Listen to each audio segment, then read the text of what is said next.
దళిత బంధు నిధులు వెంటనే విడుదల చేయాలంటూ పెద్దపల్లి జిల్లా మంతని మండల కేంద్రంలో దళిత బంధు సాధన సమితి ఆధ్వర్యంలో దళిత బంధు లబ్ధిదారులు ధర్నా కార్యక్రమం చేపట్టారు. పాత పెట్రోల్ బంకు వద్ద నుండి అంబేద్కర్ చౌక్ వరకు భారీ ర్యాలీ నిర్వహించి అంబేద్కర్ విగ్రహానికి పూలమాలలు వేసి వినతి పత్రాన్ని సమర్పించి నిరసన తెలియజేశారు. అనంతరం దళిత బంధు సాధన సమితి నాయకులు మాట్లాడుతూ గత బీఆర్ఎస్ ప్రభుత్వం తమను లబ్ధిదారులుగా ఎంపిక చేసిందని, కానీ ఇప్పటి వరకు నిధులు మంజూరు కాలేదని, కాంగ్రెస్ ప్రభుత్వం వెంటనే స్పందించి తమకు నిధులు మంజూరు చేసి ఆదుకోవాలని వారు డిమాండ్ చేశారు. లబ్ధిదారుల పథకం గురించి ఈరోజు మన రాష్ట్రంలో నెంబర్ 1 స్థానంలో ఉన్న మన రాష్ట్ర మంత్రి గారికి, మన ప్రియతమ నేత శ్రీధర్ బాబు గారికి దళితుల పక్షాన దండం పెట్టి చెబుతున్నా, అయ్యా మా దళిత బంధు సాగించినట్లయితే పాలాభిషేకాలు చేస్తాం నీకు. ఇక్కడనే కాదు మన రాష్ట్రం అంతటా శ్రీధర్ బాబు గారికి పాలాభిషేకం చేపిస్తానని ఈ సభాముఖంగా నేను కోరుకుంటున్నా. అయ్యా మా గరీబ్ బతుకులు మా మీద కాదు, ఈ రాజకీయ పార్టీలు మా ఇంట్లో ఊటలేదయ్యా, మమ్మల్ని ఆదుకోండి. మమ్మల్ని బాగు బుక్కడ బువ్వ పెడితే మీరే దేవుడు. అదే రూపకంగా మిమ్మల్ని ముందుండి గెలిపించుకుంటామని ఈ సభ రూపకంగా కోరుకుంటున్నా. జై భీమ్. మీడియా మిత్రులకు నమస్కారం. నా పేరు కోరిక మహేష్.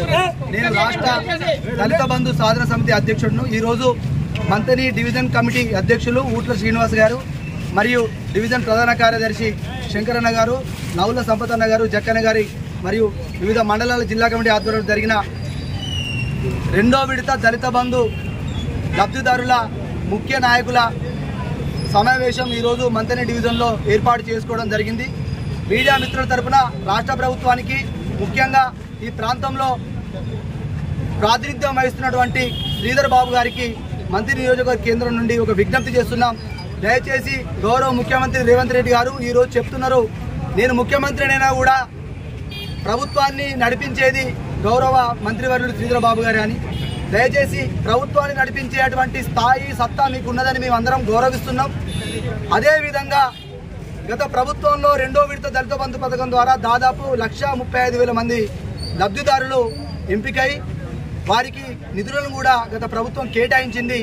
అనివార్య అసెంబ్లీ ఎన్నికల కోడ్, పార్లమెంట్ ఎన్నికల కోడ్, ఎమ్మెల్సీ ఎన్నికల కోడ్ రావడం వల్ల ఆ ప్రక్రియను తాత్కాలికంగా రాష్ట్ర ప్రభుత్వం నిలుపుదల చేసింది.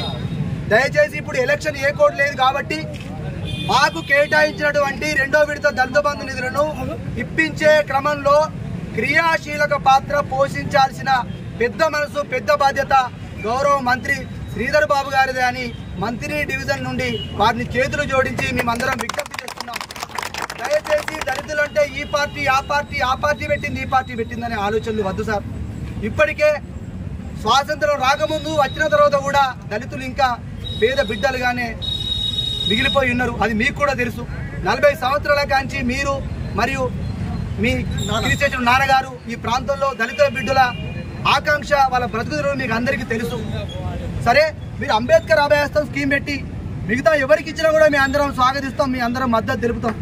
కానీ మాకు కేటాయించినటువంటి దళిత బంధు పథకం నిధులను వెంటనే మంజూరు చేసి ప్రతి దళిత బిడ్డ కుటుంబంలో వెలుగులు నింపే విధంగా కాంగ్రెస్ పార్టీ ముఖ్యమంత్రి గారిని, ఉప ముఖ్యమంత్రి గారిని, మంత్రిమండలిని ఒప్పించే బాధ్యత మీరు తీసుకుంటారని మేము శాంతియుతంగా ఈరోజు కార్యక్రమం చేస్తున్నాం. దయచేసి మా ఆయనక ఏ రాజకీయ పార్టీ లేదు, ఉండడానికి మేమే ఇష్టపడం. ఎందుకంటే దళితుల అభివృద్ధి కోసమే పుట్టింది దళిత బంధు సాధన కమిటీ. దళిత బంధు సాధన కోసం ఎంత కృషి చేస్తుందో రేపు అంబేద్కర్ అభయహస్తం కూడా మా సంస్థ పనిచేస్తుందని, మమ్మల్ని ఏ రాజకీయ పార్టీకి ఆపాదించవద్దని, దయచేసి శాంతియుతంగా జరిగే కార్యక్రమాలకు మీరు మద్దతు ఇవ్వాలని, నిధులు విడుదల చేయాలని, ప్రభుత్వాన్ని ఒప్పించాలని మేము చేతులు విజ్ఞప్తి చేస్తున్నాం. దయచేసి మా విజ్ఞప్తిని కొద్దిగా అర్థం చేసుకోండి. లేని పక్షంలో ఖచ్చితంగా మేము కూడా ఎలాంటి ఉద్యమం చేయాలో మా దళిత బిడ్డలకు తెలుసు. తెలంగాణ ఉద్యమం నుండి నేటి వరకు ప్రతి ఉద్యమాన్ని భుజాల మీద వేసుకొని నడిపింది దళిత బిడ్డలే అని మీకు కూడా తెలుసు. కాబట్టి దళిత పక్షపాతిగా చెప్పుకునే కాంగ్రెస్ పార్టీ ప్రభుత్వం తక్షణమే దళితులకు న్యాయం చేసే విధంగా 2-3 రోజుల్లోనే శ్రీధర్ బాబు గారిని మేము మళ్ళీ కలుస్తాం. విడుదల చేయించే బాధ్యత తీసుకోండి. ఖచ్చితంగా మంత్రి డివిజన్ కేంద్రం నుండే రాష్ట్ర ప్రభుత్వానికి, ముఖ్యమంత్రి గారికి, ఉప ముఖ్యమంత్రి గారు శ్రీధర్ బాబు గారికి, మీ మంత్రులందరికీ పాలాభిషేకం చేసే కార్యక్రమం ఇక్కడి నుంచి మొదలు పెడతాం. దయచేసి మా బాధ అర్థం చేసుకోండి. లేని పక్షంలో ఖచ్చితంగా మేము కూడా మా ఉద్యమాన్ని తీవ్రతరం చేయాల్సిన ఆలోచన వస్తుంది. కాబట్టి మీరందరూ అర్థం చేసుకుంటారని, ఇంతమంది దళిత బిడ్డల ఆకాంక్షను మీరు గుర్తిస్తారని కోరుకుంటూ మీ అందరి దగ్గర సెలవు తీసుకుంటున్నాను. జై భీమ్, జై భీమ్, జోహార్ అంబేద్కర్.